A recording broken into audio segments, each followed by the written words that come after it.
Hello, ladies and gents, boys and girls, people of all ages, sexualities, and identities, and welcome back to another film review. And today's film review is none other than Five Nights at Freddy's 2. And oh my, I just finished watching this film, and I've got to say, talk about up the ante.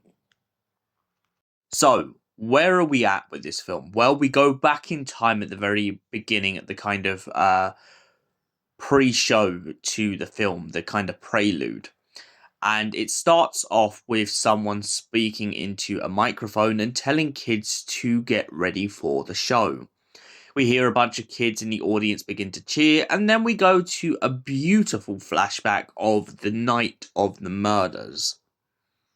We find ourselves introduced to a young girl named Charlotte. Now, Charlotte will be a very key part of this entire film, so keep an eye on that. But essentially, Charlotte is the kind of outcast in this film. We start off with her being outcasted from her friends, even though she was invited to a birthday party, and she spends most of the day just sitting alone by the stage. When all of a sudden her best friend Vennesa comes over and basically tries to tell her to go over to the other kids and enjoy some cake. However, Charlotte suddenly gets distracted when she notices a little boy talking to what appears to be a golden Bonnie. Or as another name for him is Springtrap. Now, Springtrap is standing by a door at the beginning of this film and essentially begins to guide this little boy into the kitchen. Later, we find Charlotte sneaking into the kitchen to essentially find out what's happening to him, when all of a sudden she discovers him on the floor and tries to drag him back to the main foyer so one of the adults can look after him. However, when Springtrap / Purple Guy realizes exactly what Charlotte has done, he decides to chase her down with a kitchen knife and stab her twice in the back. She then ends up on the main foyer stage, in which her last breath is a cry of agony to the parents who ignored her and basically cast her aside when she tried to inform them about the kid who was taken. She falls through the trapdoor and is pulled up and held up as a kind of bit of symbolism by the marionette. We then skip ahead a couple of years to modern day, to which we find Vennesa and Mike and Abby moving on with their lives after the events of the first film. Vennesa finds herself haunted by images of her father and everything that she knows about the extent of how cruel he was. Meanwhile, Abby finds herself grieving that she's no longer with her best friends, who she considers as the marionette / animatronics from the first film. Mike tries to get her to move on along with Vennesa, and they all try to essentially fix themselves in this film. However, the marionette needs a way to get out of the restaurant, and so when a group of young kids decide to turn up and try and video the place, a young man named Michael Afton decides to essentially lure them into a trap with these new / old animatronics from the original restaurant who have had a massive upgrade. After the kids are slaughtered, the animatronics are then taken over, and the marionette finally has a body to use. However, the marionette still finds herself in a big problem. She can't leave the restaurant, and so she waits for Abby to turn up at the restaurant and then to tie up Vennesa so that she can get the security code to break out of that kind of firewall.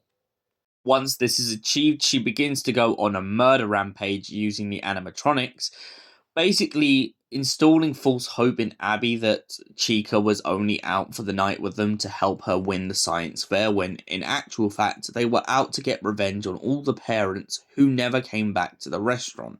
It turns out that this vengeance comes from a place of hatred and anger, not only towards Charlotte's own father, but towards all the parents who ignored her on the day of her death. The only thing that seems to have kept her at peace all those years is the fact of a music box. Now, it turns out that her father brought this music box to the restaurant, and that's what was keeping her in check all these years. Throughout the course of this film, we find ourselves seeing so many different types of animatronics.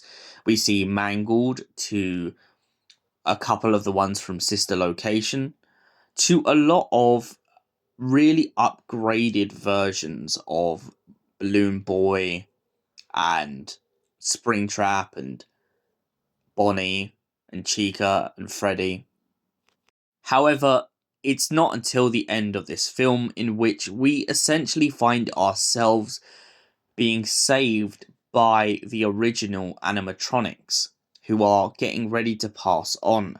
However, they leave one vital message for Mike, and that is that he is coming. Now, Mike at the time doesn't know what's going on, but us, the audience, begin to put two and two together. The Springtrap / Golden Bonnie sort of suit that was left behind in the restaurant has been laying dormant for so long. And to clarify this even further with the after credits that I just watched, we got to see that Purple Guy is not fully dead. He is ready to come back. Now, another key factor I think that I should bring up is that Michael Afton is going to be a very key factor in going forward in this franchise, especially as he clarifies before this after credits the fact that he has used Mike's aunt to essentially reinvigorate the Freddy franchise to the public. So that means at some point we're most probably going to see Sister Location, we're going to see Security Breach. There is so many avenues opening up in this Five Nights at Freddy's franchise. So, what did I think of Five Nights at Freddy's 2? Honestly, I really loved this second film. Not only does it keep to the core values of what made me love the first one, but it really starts to build upon this Five Nights at Freddy's universe as a whole, giving us hints to things that if you're someone who enjoyed the games, you'll start to pick up on. I also like that it saves us having to get to the third film and keep going bit by bit. I feel like the fact that we've seen so much already really shows that they're hyping up the fact of all these other locations. I also like the joke in one of the scenes where Mike is kind of like, oh, if I put a Freddy head, that's not going to work. And then it does. Well, up until Foxy gets in the room. I also like the fact that Mike moans that there's no door in the main security room of the original restaurant, which I thought was absolutely perfect for one reason, because of the fact that I always thought that playing the games years ago, I always thought, oh damn, we can't even lock the door. But back to my critique of the film overall. So as I said, I definitely feel like this is an absolute boost compared to the first film. I feel like we've gone up a level. I feel like we can keep going up. And for that reason, I'm going to give this a solid 10 out of 10. Thank you for watching. I'll see you in the next film review. Till then, goodbye. Stay beautiful, you beautiful people.